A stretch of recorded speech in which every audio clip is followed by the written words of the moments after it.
নমস্কাৰ।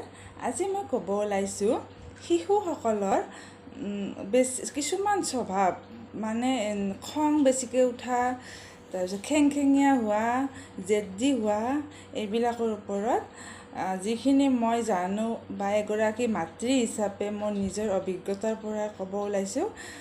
আশা কৰিম বহুতে জানে, তথাপি যিসকলে নাজানে তেওঁলোক অলপ হ'লেও উপকৃত হ'ব। ভিডিঅ'টো শেষলৈ চাব। প্ৰধান কথাটো হ'ল শিশুসকলৰ ইম'চন। আমি ইম'চনটো বুজি পাব লাগিব, সিহঁতৰ আৱেগ অনুভূতি সেইখিনি বুজি পাব লাগিব। যিবিলাক সফল পিতৃ মাতৃ, মই ভাবোঁ তেওঁলোক সদায় সন্তানৰ লগত ইম'চনেলখিনি কানেক্টেড হৈ থাকে, তাৰমানে ইম'চনেলখিনি ভালকৈ বুজি পায়।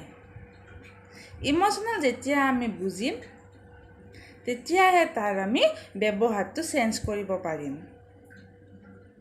ব্যৱহাৰ চেঞ্জ কৰিবলৈ লাগিব প্ৰথমতে সন্তানটিৰ মনত বিশ্বাস জগাব লাগিব, তেতিয়া আমি বিহেভিয়াৰটো চেঞ্জ কৰিব পাৰিম। কিছুমান কাম আমি কৰি দিওঁ বুলি কৰিব নোৱাৰোঁ। যেনে ছাপ'জ ধৰক আপোনাৰ ল'ৰা বা ছোৱালী বহুত বেছি টিভি চায়, মানে এনেকুৱা কাম কৰে যিবিলাক মানে বহুত বেছি পৰিমাণে সোমাই পৰে। হয়তো মোবাইল চাই, গেম খেলে বহুত বেছি, কিন্তু সেই বস্তুটো যদি আপুনি একেদিনাই বোলে নাই আৰু মোবাইল নিদিওঁ আৰু টিভি চাব নিদিওঁ, টিভিৰ কানেকশ্যন কাটি থ'ম, মোবাইলটো লৈ যাম আৰু একদম মোবাইল নিদিওঁ, এনেকুৱা কৰিলে শিশুবিলাক মই ভাবোঁ বেছি জেদী হৈ যায়। এনেকুৱা কৰাতকৈ আপুনি মনত বিশ্বাস জন্মাওক যে টিভিটোৰ পৰা কি অপকাৰ হ'ব পাৰে, মোবাইলটোৰ পৰা কি অপকাৰ হ'ব পাৰে, সেইখিনি কথা বেছি গুৰুত্ব দি যদি বুজাই বিশ্বাসটো আনি ল'ব পাৰে, টিভি আগত চলি থাকিলেও নাচাব। মেইন কথা বিশ্বাস। আৰু আপুনি যদি অকস্মাত বন্ধ কৰি দিয়ে, আজি আপুনি ঘৰত বন্ধ কৰিছে কিন্তু কালি ফ্ৰেণ্ডৰ ঘৰত যাই চাব, কথাটো একেই হ'ল। কিবা হোমৱৰ্ক বা কিবা বুজি নোপোৱা মেথছ কৰাৰ বাহানাৰে হওক, পঢ়িব যাম বুলি কৈ যদি তাতে গেম খেলি থাকে,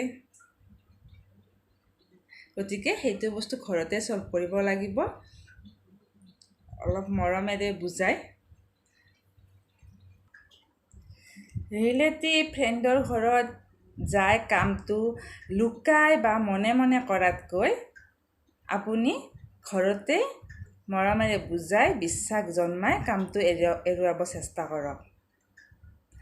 আৰু যেতিয়া আপুনি আপোনাৰ শিশুটিক গালি দিব, মাৰিব, এনেকুৱা কামবিলাক যেতিয়া কৰিব, তেতিয়া আপুনি শিশুটিৰ পৰা দূৰ হৈ যাব। গতিকে সেইকাৰণে মৰমটো ৰাখি বুজাই ইম'চনেলখিনি বুজি যেতিয়া সমাধান কৰিব, তেতিয়া আপুনি সন্তানটিৰ অন্তৰত সোমাই পৰিব। ভুল কৰিলেও তেতিয়া আহি আপোনাক ক'ব। কিবা এটা কাম কৰাৰ আগত আপোনাক সুধিব। সেইকাৰণে গালি দি বা মাৰি সন্তানটিৰ মনত যিটো ক্ষোভটো জন্ম হ'ব নিদিব। মই এগৰাকী মাতৃ হিচাপে মই সেইখিনি ভাবোঁ। আৰু সন্তানবিলাকে যেতিয়া কিবা এটা কাম কৰিব খোজে, কামটো যদি ভাল হয় আপুনি চালি জাৰি চাই কামটো দিব পাৰে। অত্যাধিকটো বেয়া, কিন্তু যদি কামটো অত্যাধিক নহয়, এটা লিমিটত কৰে বা চাই, তেতিয়া আপুনি দিব পাৰে। তেতিয়া সিহঁতৰ মাইণ্ডটো ফ্ৰেছ হয়, মাইণ্ডটো ভালে থাকে, উৎফুল্লিত হৈ থাকে।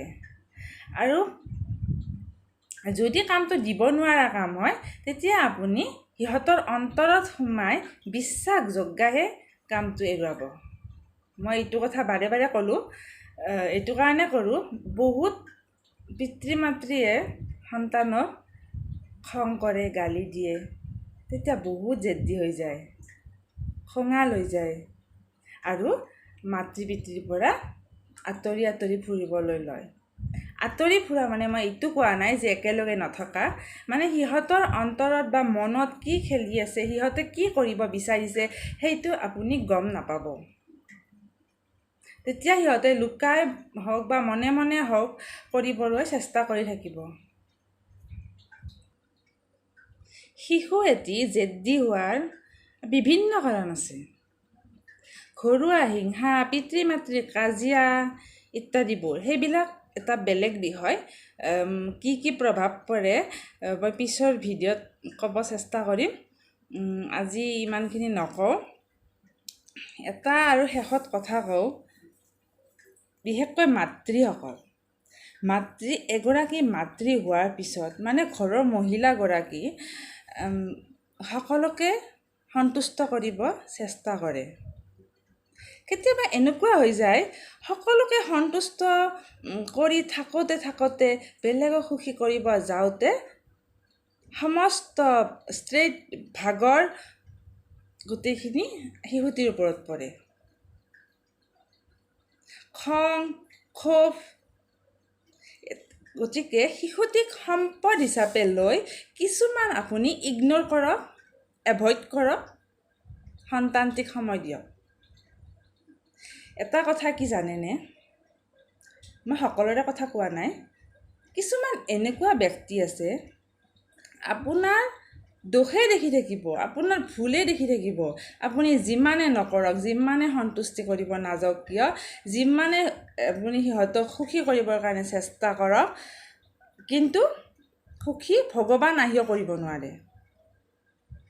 ভগৱানে সুখী কৰিব নোৱাৰা মানুহ এটাৰ কাৰণে আপুনি লাগি থাকিবৰ কোনো প্ৰয়োজন নাই। এভইড কৰক, ইগন'ৰ কৰক। তেতিয়া কি হ'ব জানেনে, সেইসকল ব্যক্তিৰ ওপৰত উঠা খং, ক্ষোভ, ভাগৰ আপোনাৰ সন্তানটিৰ ওপৰত নপৰে, যেতিয়া আপুনি এভইড কৰি চলিব। গতিকে মই যিখিনি জানো নিজৰ অভিজ্ঞতাৰ পৰা এইখিনি কথা ক'লোঁ। গতিকে সকলোৰে ক্ষেত্ৰত নহ'বও পাৰে একে, কিছুমানৰ হয়তো অলপ হ'লেও উপকৃত হ'ব বুলি ক'লোঁ। গতিকে ভিডিঅ'টো চাই কেনে পালে জনাব, লাইক, শ্বেয়াৰ, ছাবস্ক্ৰাইব কৰিব।